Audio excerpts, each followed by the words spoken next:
My parents have always been invested in the community and look to find ways that they can give back to it.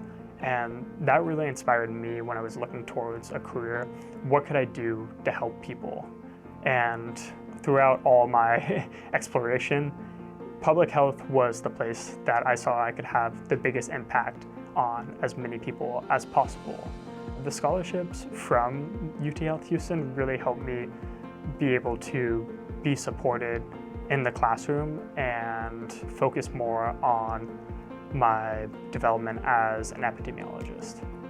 The travel grant that I received helped me to go complete research along the U.S. Mexico border and see firsthand how tuberculosis is affecting the patients in the population that we're working in. There was one patient, and he had finished his entire set of antibiotics for 6 months, and I think it was his 9-month visit, and he was still experiencing problems and leftover symptoms from tuberculosis.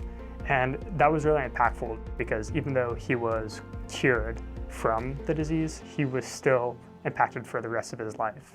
We've done a really good job of extending the lifespan or the time that people live and staving off the mortality that's caused by infectious diseases.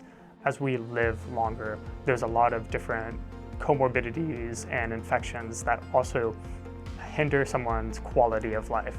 I've tried to work towards doing research that can help expand that health span and help people live happier and healthier for a longer time. You have doctors that are practicing good individual level care that plays into the broader scope of health. Additionally, you have different specialties of public health that work together to integrate to reach the best health outcomes. It really takes all of us. As I continue to a PhD, I hope to continue working at the intersection of infectious diseases and chronic diseases to help people reach their best health.